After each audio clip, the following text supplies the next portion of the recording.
무덥고 긴 여름이 이제 거의 끝나고 이제 선선한 가을이 왔습니다. 열매 맺는 이 가을에 우리의 심령에도 하나님께서 여러 가지 열매를 맺히게 해주시기를 원합니다. 옆에 분들과 한번 인사하겠습니다. 반갑습니다. 네, 반갑습니다. 이제 다 함께 묵상 기도함으로 하나님께 예배를 드리도록 하겠습니다.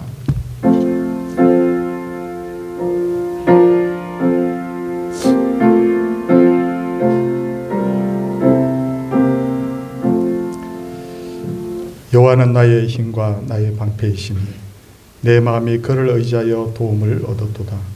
그러므로 내 마음이 크게 기뻐하며 내 노래로 그를 찬송하리로다. 아멘. 사도신경으로 우리의 신앙을 고백하도록 하겠습니다. 나는 전능하신 아버지 하나님 천지의 창조주를 믿습니다. 나는 그의 유일하신 아들 우리 주 예수 그리스도를 믿습니다. 그는 성령으로 잉태되어 동정녀 마리아에게서 나시고 본디오 빌라도에게 고난을 받아 십자가에 못 박혀 죽으시고 장사된 지 사흘 만에 죽은 자 가운데서 다시 살아나셨으며 하늘에 오르시어 전능하신 아버지 하나님 우편에 앉아 계시다가 거기로부터 살아있는 자와 죽은 자를 심판하러 오십니다.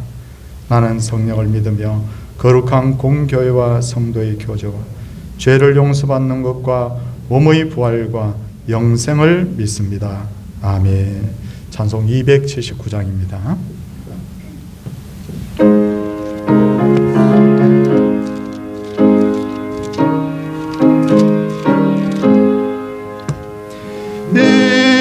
하신 곳에 주여 내가 비오니 죄인 오라 하실 때에 날 부르소서. 주여 주여 내가 비오니 죄인 오라 하실 때에 날 부르소서. 자비하신 보좌 앞에 꿇어 엎드려 자복하고 회개하니 믿음 주소서. 주여 주여 내가 비오니 죄인 오라 하실 때에 날 부르소서. 주의 공로 의지하여 주께 가오니 상한 마음을 고치시고 구하소서. 주여 주여 내가 비오니 죄인 오라 하실 때에 날 부르소서. 만복 끄는 우리 주여 위로하소서. 우리 주와 같으시니 어디 있을까. 주여 주여 내가 비오니 죄인 오라 하실 때에 날 부르소서.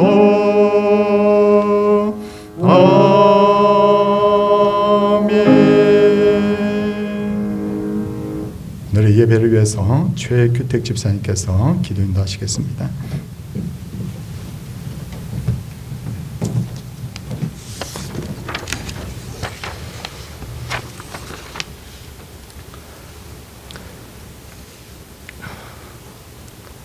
사랑의 하나님, 저희 동산의 식구들을 일주일 동안도 지켜주셨다가 이렇게 주일을 맞아 한자리에 모여 하나님께 예배드릴 수 있도록 인도해 주셔서 감사드립니다. 하나님께서 홀로 영광 받으시는 귀한 시간이 되게 해 주시옵소서. 한 치 앞도 알 수 없는 세상에서 오직 주님을 향한 믿음과 소망을 붙들고 하루하루 감사하면서 기쁨으로 살아가는 저희 동산의 식구들이 다 될 수 있도록 인도해 주시옵소서. 믿음이 연약한 성도들에게 성령의 위로와 능력을 부어주시고 몸이 약하고 병든 성도들에게는 건강의 은혜를 부어주시옵소서. 큰 병으로 고통당하는 성도들을 특별히 긍휼히 여기시어 어려움 가운데 있지만 남들이 알 수 없고 볼 수도 없는 하나님의 돌보심과 위로를 경험하게 하시고 영과 육이 새롭게 소성되는 은혜를 부어주시옵소서. 우리 성도들이 모두 선으로 악을 이길 수 있는 내면의 힘을 지니게 하시고 성령님의 인도를 믿음으로 받음으로 어떤 환경 속에서도 하나님을 의지하고 평안 가운데 거하게 해 주시옵소서. 서울 동산교회가 하나님께서 맡겨주신 지역과 온 세계에 복음을 증거하는 사명, 이웃에게 하나님의 사랑을 실천하는 사명, 하나님의 말씀을 다음 세대에 잘 전하는 사명을 잘 감당하게 해 주시옵소서. 이를 위해 세우신 담임 목사님께 지혜와 명철과 건강과 영의 평안과 사랑의 마음을 주시옵소서. 교회를 주님의 뜻에 합당하게 잘 이끌어 나가는데 부족함이 없는 목사님으로 하루하루 굳건하게 세워 주시옵소서. 부교육자님들도 부르심에 합당하게 맡은 사명을 잘 감당할 때 성령께서 늘 함께 하셔서 아름다운 열매가 맺히게 하시고 하나님의 영광이 드러나게 해 주시옵소서. 장로님들을 비롯하여 어린아이에게 이르기까지 하나님께서 분부하신 사명을 위해 공동체 유익을 위해 애쓰게 하시고 그럼을 통해서 하나님께서 정말 살아계시고 역사하시는 분이라는 것을 교회의 삶을 통해 경험하게 해 주시옵소서. 사람들은 점점 똑똑해져 가고 기술 문명은 점점 발전해 가는데 사람들은 점점 더 돈을 사랑하고 자기를 우상화하고 세상의 탐욕적 요구에 따라 살아가고 있습니다. 그럼에도 불구하고 사람들은 점점 더 불안과 염려와 공포에 사로잡혀 있습니다. 우리는 이 악한 세상을 본받지 말고 오직 하나님의 선하시고 기뻐하시고 온전하신 뜻을 분별하여 살아가게 해 주시옵소서. 돈보다 하나님을 의지하게 하시고 자기의 유익보다 예수님의 뜻을 앞세우게 하시며 소유를 늘리는 것보다 하나님 안에 있는 존재의 풍성함을 더 가치 있게 여기게 해 주시옵소서. 한국교회가 파송하고 있는 선교사님께 은혜를 부어주셔서 건강과 능력과 지혜를 부어주셔서 그곳에서 예수를 주로 시인하는 사람들이 날로 늘어나게 해 주시옵소서. 대한민국 교회가 예수님보다 복음의 본질보다 더 높이는 것이 있다면 회개하게 하시고 오직 형식적인 종교단체가 아니라 하나님의 뜻을 이해하고 실천하는 교회 공동체가 되게 해 주시옵소서. 오늘도 목사님을 단위에 세우셔서 귀한 말씀을 주심에 감사드립니다. 목사님께서 묵상하고 연구하신 말씀이 성령의 감화 감동을 통해 우리에게 잘 전달되게 하시고 그 말씀이 영양가 있는 영의 양식, 삶의 양식이 되게 해 주시옵소서. 청년들을 세우셔서 하나님을 찬양케 하심에 감사드립니다. 하나님께서 영광 받아주시고 청년들의 모든 걸음을 아름답게 인도해 주시옵소서. 이 모든 말씀 우리를 구원하시고 우리와 영원히 함께 하실 예수님의 이름으로 기도드립니다. 아멘.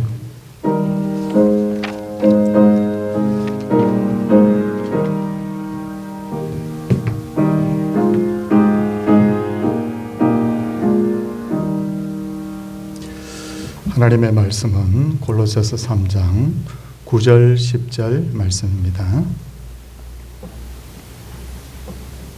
9절 10절 말씀 제가 봉독하도록 하겠습니다. 너희가 서로 거짓말을 하지 말라. 옛사람과 그 행위를 벗어버리고 새 사람을 입었으니 이는 자기를 창조하신 이의 형상을 따라 지식에까지 새롭게 하심을 입은 자니라. 아멘. 호산나 찬양대의 찬양이 있겠습니다.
혹 성도님들께서는 돼지고기를 좋아하십니까? 우리나라 사람들은 대체적으로 돼지고기 중에서도 삼겹살을 아주 좋아하는데, 근데 유대인들은 돼지고기를 싫어하고 먹지를 않습니다. 왜냐하면 레위기 11장의 기준에 의하면 돼지는 굽이 갈라져 쪽발이로 돼 책임지를 못함으로 너희는 부정하니라고 성경에 기록되어 있고, 돼지는 또 구정물에 뒹구는 짐승, 아주 더러운 짐승으로 여겨졌기 때문입니다. 그러므로 예수님께서 거룩한 것을 개에게 주지 말며 너희 진주를 돼지 앞에 던지지 말라고 하신 것은 참된 진리의 가치, 복음의 가치를 모르는 자들에게 그것을 주지 말라는 그런 의미로 해석이 가능합니다. 그런 의미에서 오늘은 참된 가치를 아는 사람이라는 제목으로 말씀을 전하도록 하겠습니다. 성도님들, 우리가 너무 잘 알다시피 하나님께서 사람을 창조하시되 정말 신비롭게 창조를 하셨는데, 심장은 1분에 4리터 이상의 피를 펌프질 하는데 1시간에 30개, 하루에 720개의 양동이의 피를 퍼올리는데, 너무너무 놀라운 것은 모든 기능들이 다 쉼이 필요한데 심장은 죽을 때까지 단 1초도 쉬지 않는다는 거예요. 신경의 신호는 1초에 120m를 달리고 1시간에 432km를 달립니다. 우리의 코는 1만 가지 이상의 냄새를 구별해낼 수 있고요. 그리고 귀가 얼마나 대단한지, 귀는 소리를 듣는데 너무 큰 소리도 들리지 않고 너무 작은 소리도 듣지를 못합니다. 지구가 돌아가는 엄청난 소리 들리지 않는 것이 얼마나 다행인지, 개미가 저 지하실에서 밥을 먹는 소리가 아마 우리 귀에 다 들린다고 하면 우리는 아마 미쳐버릴 것입니다. 귀 안에는 달팽이관이 있는데 이는 몸의 중심을 잡아주죠. 누가 나를 밀어도 쉽게 넘어지지 않는 이유, 바로 이렇게 달팽이관 속에 있는 그 어떤 돌가루, 그런 것들 때문에 우리 몸의 균형을 잡아주는 거죠. 참 보면 우리 몸의 그 신비를 하나하나 다 열거를 해보면 정말 너무너무 신비로워서 사람들은 예로부터 우리 몸을 작은 우주라고 표현해 왔습니다. 그리고 하나님께서는 사람을 지으시되 모든 사람을 각각 다 다르게 창조하셨습니다. 세상에는 같은 사람 한 사람도 없어요. 과거에 왕종건이라고 하는 아나운서가 진행을 하던 진품 명품이라는 TV 프로그램이 있었는데 혹시 보신 적이 있습니까? 저는 그 프로를 꼭 시간을 지켜서 보진 않았지만 가끔 본 기억이 있는데, 어느 날 딱 보니까 어떤 분이 조선시대의 도자기라고 하면 주장하면서 그릇을 하나 가져갔는데 그릇이 참 예쁘고 너무너무 깨끗하게 관리가 잘 된 그런 그릇이었어요. 제가 그 그릇을 보면서 어떤 생각을 했냐면, 저게 진짜 조선시대의 그릇이라고 하면 값이 상당히 많이 나갈 것이라고 생각했습니다. 그런데 전문 감정단이 감정을 한 결과 그게 진짜 조선시대의 그릇으로 판명이 됐어요. 근데 값은 얼마 나가지 않는다고 하더군요. 왜 그러냐면 그런 종류의 그릇이 너무 많이 존재하기 때문에. 그래서 그건 그냥 조선시대의 그릇이고 수백 년 지난 그릇은 맞지만 너무 많기 때문에 가치가 없다라는 것이었습니다. 근데 우리나라에 몇 개밖에 남아있지 않은 그릇은 때가 묻고 심지어 금이 가도 아주 값이 비싼 걸 알 수가 있었습니다. 양복도 기성품은 값이 싸지만 나에게 꼭 맞는 맞춤 양복은 값이 비쌉니다. 하나님께서 사람을 만드실 때 기성품으로 만들지 않고 맞춤 제작을 하셨죠. 그러다 보니 사람마다 성격과 생김새가 모두 다릅니다. 한 사람 한 사람을 아주 신경 써서 하나님께서 만드셨다는 거죠. 그런 의미에서 우리 세상에 존재하는 모든 우리 존재들 한 사람 한 사람들이 굉장히 귀한 존재들인데, 성도님들, 제가 여기에 종이 한 장을 이렇게 들어서 우리 성도님들께 가령히 한번 보여드리도록 하겠습니다. 제가 이 종이 한 장에다가 지금부터 제가 그림을 한번 그린다고 한번 생각해 보겠습니다. 이 종이에 제가 그림을 그리는데 일주일 혹은 한 달 동안 엄청나게 정성 들여서 그림을 그렸습니다. 제 나름대로는 최고의 정성을 들여서 그림을 그렸는데, 자, 우리 성도님들께서 얼마에 이 그림을 사시겠느냐라고 제가 여쭤보면 아마 우리 성도님들께서 그래도 목사님 산 그림이니까 내가 10,000원쯤 사주겠지, 10,000원이면 되겠지, 이렇게 하실 분은 있겠지만 사실은 사주고 싶은 분은 솔직히 아무도 없을 거예요. 왜? 그림의 가치가 없기 때문에. 근데 똑같은 이 종이에다가 피카소라고 하는 세계 최고의 화가가 그림을 그렸다면 이 그림의 가치가 얼마나 되겠냐는 거예요. 제가 볼 때는 못해도 10억, 아니면 좀 더 잘 그린 그림이라고 하면 100억이에요. 우리는 누가 만들었습니까? 바로 하나님께서 만드셨죠. 그러므로 우리는 이 세상을 다 주고도 바꿀 수 없는 위대한 글작품, 나 한 사람 한 사람이 너무 소중한 존재입니다. 그런데 사람들은 그 사실을 모르고 살 때가 너무 많다는 거예요. 거기다가 인간은 하나님의 형상으로 지음받았습니다. 인간이 하나님을 닮은 존재로 하나님께 만드셨다는 것 자체가 대단한 일입니다. 브랜드의 가치라는 것이 있죠. 애플의 브랜드의 가치는 500조, 아마존의 브랜드의 가치는 280조.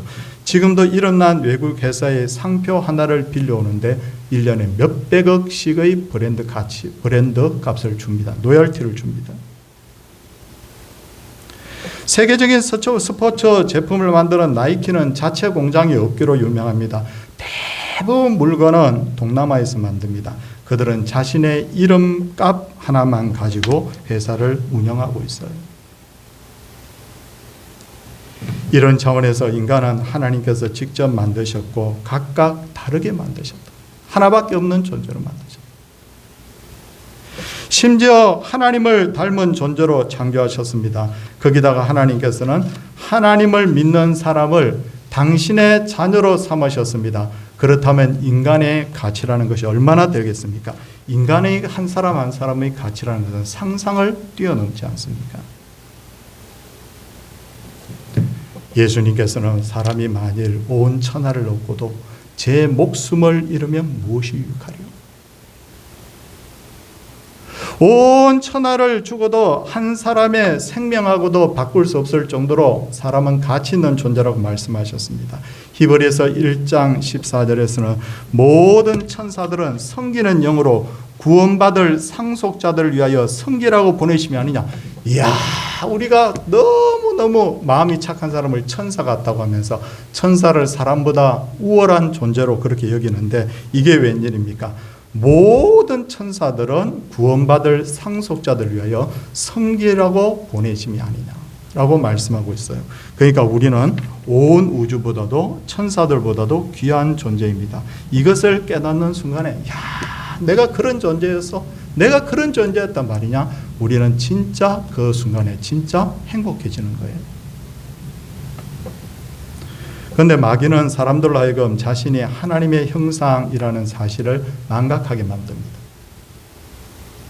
사람들 중에는 자신이 가치가 없는 사람이라고 자신을 비하하는 이들이 있어요. 심지어 내가 왜 태어났을까 하면서 자기 비하하는 사람이 있고, 어떤 사람은 조금만 힘든 일을 겪으면 확 죽어버려야 되겠다, 죽고 싶어 라고 하는 말을 습관처럼 하는 사람이 있어요. 사람들에게 지금 당신의 외모를 바꿀 수 있다면 바꾸시겠습니까? 라고 물었더니 남자의 94%, 여자의 99%가 나 외모를 바꾸고 싶다고 대답을 했다고 해요.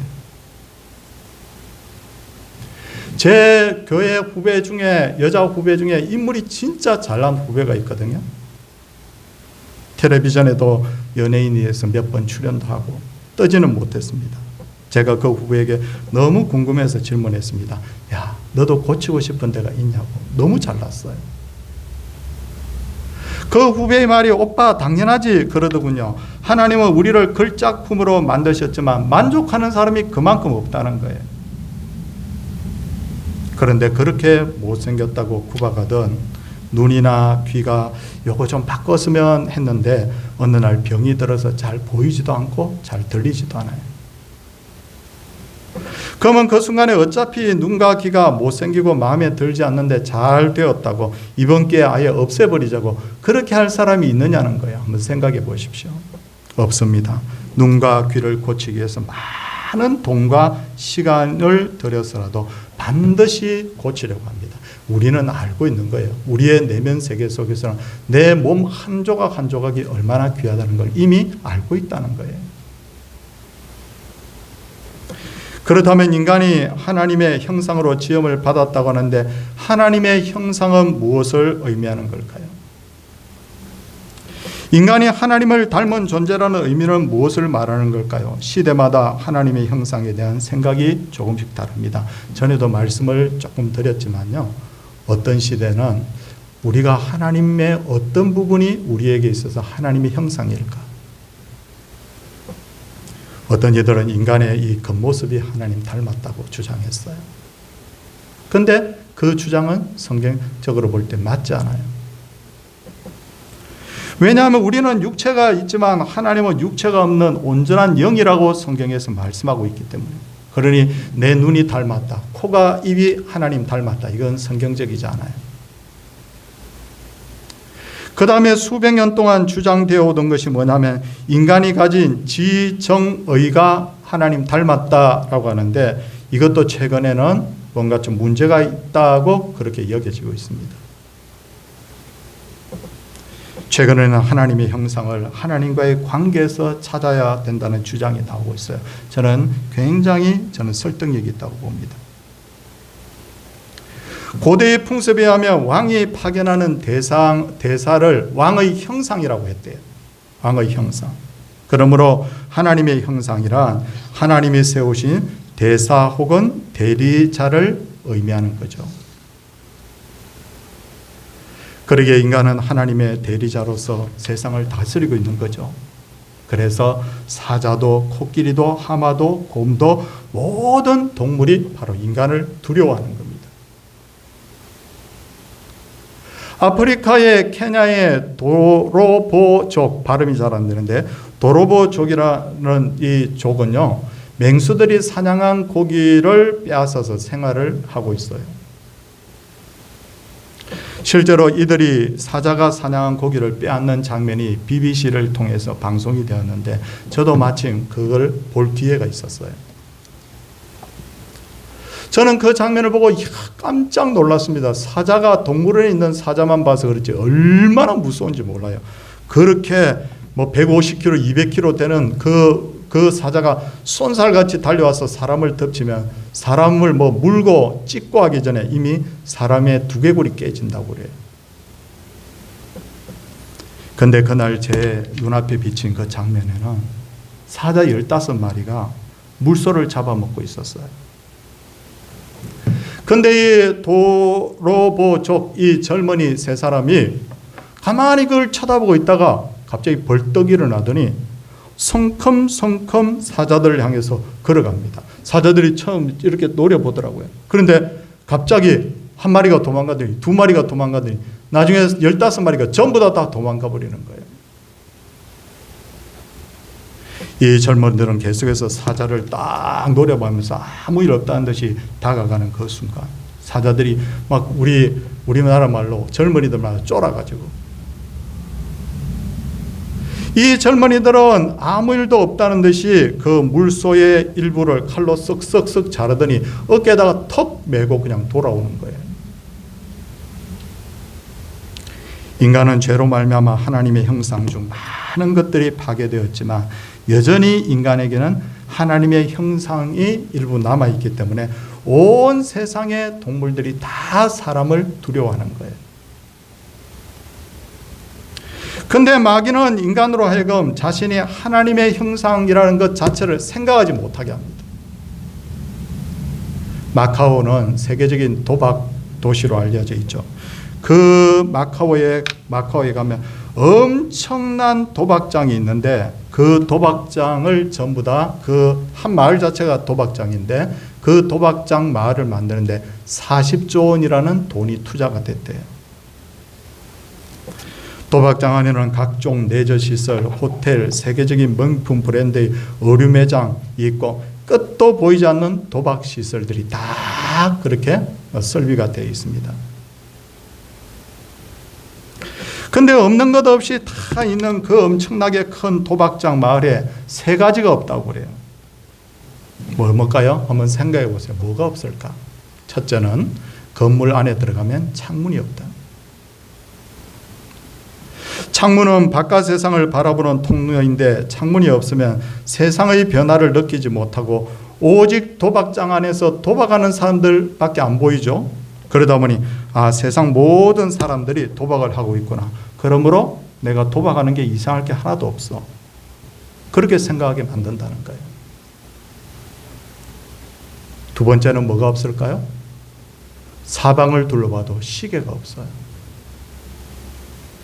시계가 없으면 시간의 흐름을 느끼는 것이 둔감해지고 밤인지 낮인지 모르고 도박에 집중하게 됩니다. 자신의 인생 자체가 허비되고 있다는 걸 모르는 거예요. 세 번째는 뭐가 없을까요? 어디를 찾아봐도 심지어 화장실에 들어가도 거울이 없다. 거울은 자신의 얼굴과 외모를 비춰보는 도구인데 도박을 하다가 얼굴을 거울에 비춰보면 자신의 현재 상태를 보게 되죠. 내가 완전히 거의 폐인이 다 되겠구나. 이렇게 자각을 하게 되는데 그래서 반성할 확률이 높기 때문에 아예 거울은 어디에 찾아봐도 없도록 만들어버린다는 거예요. 지금 마귀도 비슷한 방법으로 인간들로 하여금 자신이 얼마나 귀한 존재인지를 알지 못하게 합니다. 창문 없고 시계 없고 거울 없는 곳에서 도박에 한평생을 허비하도록 하는 것처럼 마귀가 지금 우리에게 그와 비슷한 작전을 지금 쓰고 있다는 거죠. 그리고 마귀는 계속해서 사람들 하여금 죄를 짓게 하는데 죄가 무서운 이유는 뭐냐면 하나님의 형상을 파괴하기 때문이에요. 죄로 말미암아 기능적인 면에서 인간의 능력은 축소가 되었습니다. 사물을 보자마자 저 여자는 내 뼈 중에 뼈네, 살 중에 살이네. 그것을 제가 직관지적 능력이라고 했죠. 그 능력이 우리한테는 지금 사라지고 없어요. 창세기를 보면 동물들의 이름을 특징을 따라 아담이 다 지어줬다고 했는데 지금 그거 없어요. 성경 한 장 외우는데도 하명가 하공가 막 헷갈리더라고요. 저도 해보니까. 옛날 같으면 끄떡 없었겠죠. 성경 다 외우고도 남았겠죠. 아담 같으면. 하나님의 대리자로서의 그 권세가 다 사라졌습니다. 그러다 보니 오히려 동물들이 인간을 대적하고 심지어 잡아먹기도 하죠. 땅도 이제 인간에게 더 이상 순종하지 않습니다. 성도님들, 이 순간에 우리에게 진짜 필요한 것이 뭐냐면 자신의 존재 가치를 바로 아는 거예요. 물건의 가치는 그것이 무엇을 위해서 쓰이느냐에 따라 효용 가치가 결정이 되는데 성도님들, 여기에 가령 제 손에 금그릇이 하나 들려있다고 한번 생각해 보겠습니다. 그런데 저는 이 금그릇을 가지고 집에서 강아지 밥 주는데 이거 사용합니다. 그럼 이 그릇은 뭐라고 사람들이 불러요? 개밥그릇이라고 해요. 성도님들, 제 손에 또 싸구려 질그릇이에요. 흙으로 만든 질그릇이 하나 들려 있습니다. 그런데 이 질그릇은 임금님의 식사를 대접하는 밥상에 올려놓는 그릇이에요. 그러면 사람들이 이거 보고 뭐라고 그럽니까? 임금님이 쓰는 그릇이라고 하잖아요. 모든 사람이 하나님의 형상으로 지음을 받았지만 어떤 이는 자신의 몸을 술통을 만들어요. 어떤 이는 담배통을 만들어버리고 어떤 사람은 돈통을 만들어버립니다. 우리가 진짜 가치 있는 존재가 되려면 왕 중에 왕이신 하나님을 위해서 우리가 쓰임받을 때 우리가 하나님의 도구가 되고 하나님의 종이 되는 것이지, 아무리 잘난 사람이라고 하더라도 자기 마음대로 인생을 살아버리면 그 사람은 아무 쓸모없는 강아지 밥그릇이 되어버리는 거예요. 이 세상의 대부분의 사람들은 잘 살펴보면 큰 차이가 없습니다. 생물학적으로 살펴보면 거의 다 비슷합니다. 근데 어떤 사람은 자기를 강도로 만들어서 사람들의 생명과 재산을 빼앗고, 똑같은 사람인데도 불구하고 슈바이처 같은 사람은 많은 사람들의 영혼과 생명을 구하는 일에 쓰임을 받습니다. 효용 가치가 달라요. 어떤 사람은 세상의 재미에 빠져 살다 보니 자신의 인생이 언제 끝이 있다는 것 자체를 인식하지 못하고 그냥 그렇게 사는 거지라고 살고, 어떤 이는 세상 일이 바빠서 자기 인생이 어디로 가는지도 모르고 삽니다. 그러다가 뒤를 돌아보니 내 나이가 벌써 60이네? 70이네? 80이네? 이제 떠날 날이 얼마 남지 않았구나. 그때서야 깨달아요. 세상의 것도 중요하지만 천국과 영원한 생명보다 소중한 것 없죠. 세상의 것들 때문에 우리가 진짜 잃어버리지 않아야 될 것, 그건 바로 하나님께서 우리에게 주신 이 영원한 생명과 천국입니다. 우리가 진짜 인생을 제대로 살려고 하면 삶의 목적을 바로 알고 살아야 돼요. 오랫동안 신학자요 목회자들에게 큰 영감을 준 성경 주석가 메투엘리라는 분이 있습니다. 그런데 그가 어느 처녀와 사랑에 빠지게 되었는데, 그 처녀가 누구냐면 소문난 귀족 가문인 메투가의 바로 외동딸이었어요. 이 소녀가 자기 부모님에게 저는 저 사람하고 꼭 결혼하고 싶어요 라고 했을 때, 그 아버지 엄마가 어디서 왔는지도 모르는 근본 없는 남자에게 나의 소중한 딸을 줄 수 없다라고 단호하게 반대를 합니다. 그때 딸이 뭐라고 합니까? 그는 어디서 왔는지는 알 수 없지만 그가 어디로 가는지를 아는 사람입니다. 이 말에 부모님이 설득당해서 메투엘리를 나중에 사위로 맞이하게 됩니다. 아니나 다를까 메투엘리가 정말 많은 목회자들과 성도들에게 큰 영감을 주는 그런 인생을 살게 되죠. 오늘날 목회자들 중에 메투엘리를 모르는 사람이 없어요. 이제부터 우리는 날마다 하나님의 형상을 따라 새롭게 살도록 힘써야 되는데, 성도님들이 이제 본문을 잠시 한번 보도록 하겠습니다. 3장 9절 말씀 끝부분을 보면요, 3장 9절에 보니까 너희가 서로 거짓말을 하지 말라라고 하면서 옛사람과 그 행위를 벗어버리고 라고 했습니다. 무슨 말입니까? 새 옷 입기 위해서 헌옷을 벗어야 되듯이 너희들 좀 벗어버려야 될 거 있지 않느냐라고 주님께서 말씀하고 계시는 거예요. 뭘 벗어버려야 될까요? 남몰래 지은 죄의 어떤 허물들을 벗어버려야 되지 않겠습니까? 하나님이 기뻐하지 않는 줄 알면서도 계속해서 그 길로 가고 있다면 그거 이제 벗어버려야 되지 않겠습니까? 사람들이 모른다고 그냥 덮어놓고 살 수는 없어요. 매일 죄를 지으면서 하나님이 성령 충만 달라고 하면 하나님이 성령 충만 주시겠습니까? 아니죠. 너희들 먼저 그거 벗어야 돼. 뭘 벗으라고요? 보니까 옛사람과 그 행위를 너희들 벗어버려야 돼. 이게 첫 번째예요. 이어서 성도님들 골로새서 3장 10절 말씀 다시 한번 보도록 하겠습니다. 새 사람을 입었으니, 이제 벗어버리고 새 사람을 우리 입었습니다. 이는 자기를 창조하신 이의 형상을 따라 지식에까지 새롭게 하심을 입은 자니라라고 되어 있습니다. 새 사람이란 뭘 말하느냐면, 오늘 주신 말씀에 근거해서 이렇게 쭉 설명을 드리면 하나님의 형상, 처음 우리에게 주신 그 하나님의 형상을 회복하는 거예요. 그게 새 사람이 있는 거예요. 그런데 여기서 새롭게 하심을 입은 자, 이 번역이 저는 새롭게 하심을 입은 자라고 하면서 이렇게 되어 있는데, 이걸 제가 다른 번역 성경을 쭉 이렇게 보니까 이게 공동 번역이 솔직히 원어에 아주 가깝게 잘 번역이 되어 있더라고요.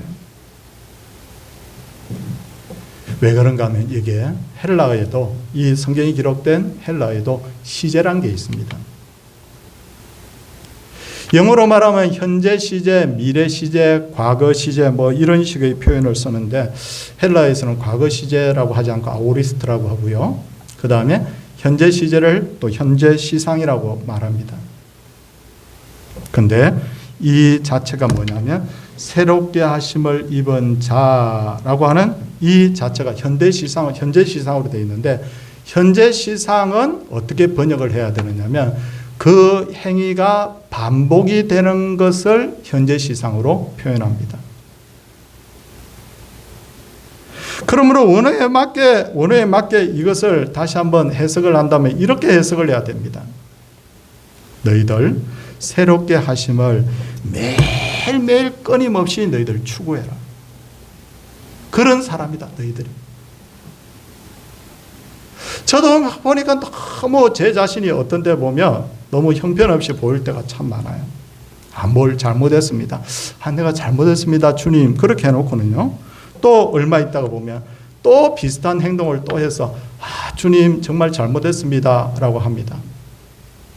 그런데 주님께서 이렇게 말씀하십니다. 그래, 끊임없이 너는 새롭게 됨을 입어야 된다. 끊임없이 잘못된 습관을 벗어야 되고, 끊임없이 허물을 하나님 앞에 나와서 회개해야 되고, 뭘 하고? 헛옷 벗고 새 사람 입고. 사랑하는 성도님들, 우리가 어떤 존재인지를 분명히 알아야 됩니다. 비록 우리가 명예나 권력이나 재물이 없다 하더라도 그럼에도 불구하고 나는 하나님의 존귀한 형상이다. 때로 나 자신이 아무것도 아닌 존재처럼 느껴질지라도 그 순간에도 우리는 하나님께서 사랑하시는 자다. 주님은 우리에게 하나님의 형상, 하나님의 자녀라는 세상에서 가장 소중한 것을 주셨어요. 그런데 우리는요, 뻑하면 뭐냐면 살기 싫어, 죽고 싶어, 나는 왜 이 모양 이 꼴일까, 이렇게 말한다고 하면 나를 지으신 자를 욕되게 하는 거죠. 참된 가치를 알고 마음의 품음으로 날마다 우리의 삶이 어떻게 되어야 된다고요? 날마다 새롭게 하심을 입어야 된다고. 올게의 놀라운 은혜의 이 말씀이 깨달아지게 하시고, 그래서 날마다 새로워짐으로 나의 존재 가치를 새롭게 알게 되는, 참된 가치를 아는 그런 귀한 성도들 다 되시기를 주님의 이름으로 축원을 드립니다. 찬송하도록 하겠습니다. 찬송은 405장입니다.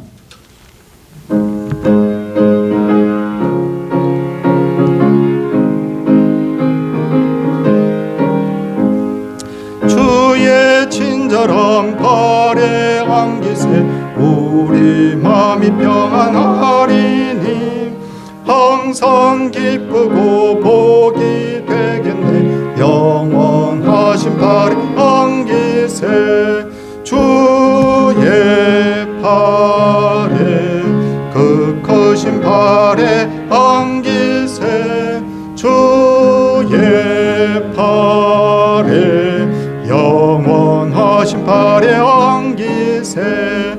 날이 갈수록 주의 사랑이 두루 광명하게 비치고 천성 가는 길 편히 가리니 영원하신 발에 안기세 주의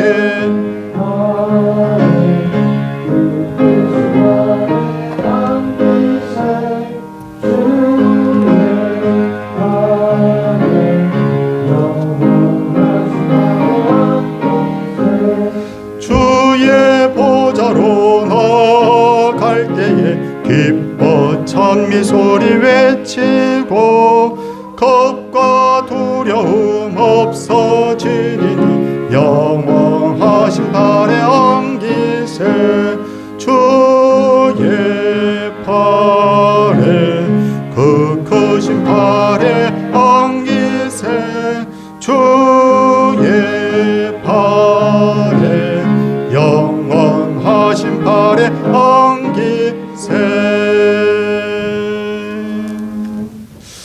범사에 감사해서 또 범사에 감사드립니다. 범사에 감사해서 하나님 앞에 귀한 예물을 드렸습니다. 손을 모으고 기도하도록 하겠습니다. 아버지 하나님 참 감사합니다. 하나님께서 우리에게 이와 같은 존귀함을 있게 하여 주셨는데, 왕같은 제사장, 택하신 백성으로 우리를 세워주셨는데, 세상을 바라보다 보니 하나님은 멀게 느껴지다 보니 우리가 자신을 비관하거나 비하할 데가 없는지 자신을 돌아보기를 원합니다. 참된 가치를 아는 사람, 복음을 바로 받은 사람답게 하나님 정말 우리가 하나님 앞에 은혜의 삶을 살기를 원하는데, 오늘 이 말씀이 한 말씀이라도 마음에 하나님 잘 박힌 목과 같이 박혀서 우리의 인생에 영향을 미치고 우리의 인생을 하나님이여 바꿔놓는 그런 놀라운 역사가 있게 하여 주시옵소서. 특별히 우리 젊은 청년들을 위하여 기도합니다. 인생의 문제가 풀어지지 않을 때 얼마나 많은 고민을 하게 되는지, 이 20대 30대를 살아가는 우리 젊은 청년들에게 하나님께서 은혜를 베풀어 주시되 참된 가치에 눈을 뜨는 우리 청년들 되게 하여 주시옵소서. 아버지 하나님, 자신이 입고 있는 우리 하나님 헌옷들을 벗어버리게 하소서. 날마다 새 사람을 입는데 하나님 진력하게 하여 주시옵소서. 죄를 품고 죄를 짓고 있으면서도 끊임없이 복을 달라고 구하는 어리석은 자가 되지 않게 하여 주시옵시고, 하나님 앞에 청산할 것을 청산하고 하나님이 주시는 그 은혜의 새 옷을 입을 수 있도록 우리가 새 사람 되게 하여 주시옵소서. 육을 가지고 있기에 하나님 연약함이 늘 우리에게 있습니다. 하나님이여, 크고 작은 질병으로 고통당하고 있는 분들을 불쌍히 여겨 주시옵시고, 주님, 인생의 여러 가지 문제로 혹은 경제의 문제로 가정의 문제로 힘들어하고 있는 분들 기억하며 기도합니다. 하나님 고치시고 회복시켜 주셔서 기쁨으로 하나님을 섬길 수 있도록 하나님께서 기회의 문을 열어 주시옵소서. 사랑의 주님이여, 꿈을 가지고 기도하는 우리 젊은이들에게 그 꿈들이 이루어지는 은혜가 있게 하여 주시옵시고, 예수 믿는 청년으로서 당당하게 세상을 이기며 살아가는 귀한 우리 젊은이들 되게 하여 주시옵소서. 어린 영혼들 품고 하나님 기도하며 가르치는 우리 주일학교 교사들에게 하나님께서 사명감과 은혜를 부어 주시옵시고, 각양 하나님이여 기관에서 하나님께 충성하고 하나님 헌신하는 분들을 하나님께서 다 기억하여 주셔서 그 헌신의 땀방울이 주 앞에 기억되는 놀라운 역사가 있게 하여 주시옵소서. 사랑의 주님, 마치 인생에 시계도 없고 거울도 없고 창문도 없는 것처럼 이 세상의 것이 모든 것처럼 살아가는 어리석음이 없게 하여 주시옵시고, 바른 땅을 딛고 있으되 우리의 눈은 늘 하늘을 바라보며 천국을 바라보며 살아가게 하여 주시옵소서. 사랑의 주님, 오늘도 하나님 앞에 귀한 예물들 드렸습니다. 11조 드린 손길들 기억하여 주시며, 감사의 물 드린 분들의 그 감사의 제목을 받아 주시옵시며, 건축예물, 전도 성계물, 주정예물 받으시되 이 모든 예물을 드린 그 손길들이 복을 받고 또 받는 그런 놀라운 역사가 있게 하여 주옵소서. 복이 끊이지 않는 가정이 되게 하시고, 복이 끊이지 않는 하나님 인생이 되게 하여 주시옵시고, 하나님이 부르시는 그날까지 하나님과 끝까지 동행하는 에녹의 복을 우리 모두에게 허락하여 주시옵소서. 사랑의 주님, 이 땅에 전쟁이 거쳐지게 하여 주옵소서. 하나님, 열방에 평화가 오게 하여 주옵소서. 하나님이여, 기쁨으로 뛰게 하여 주시옵소서. 하나님께 영광 돌리게 하여 주옵소서. 저 하나님, 러시아 우크라이나의 그 전쟁이 하나님 일소됨으로 말미암아 우리의 기도가 하나님 마침내 응답되는 놀라운 역사가 있게 하여 주시옵소서. 이 땅에 하나님 멍들고 상처 입은 구석구석이 다 회복되게 하여 주시옵시고, 이 대한민국 땅이 하나님 앞에 건강하게 잘 세움받아서 주님의 사명을 위해서 쓰임받는 아름다운 나라와 민족 되게 하여 주시옵소서. 주 예수 그리스도의 은혜와 하나님의 놀라우신 사랑과 성령의 감동 감화하심이 하나님의 귀한 백성들 위해 이제로부터 영원토록 함께 있을지어다. 아멘.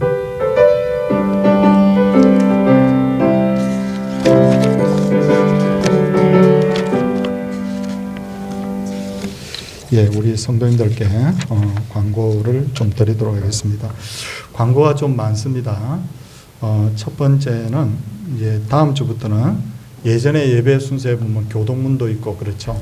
그렇게 예전 예배 순서로 우리 다시 변경을 다음 주부터 하도록 그렇게 하겠습니다. 노방전도 협조해 주신 분들 대단히 감사합니다. 화요일 오후 2시를 꼭 기억해 주십시오.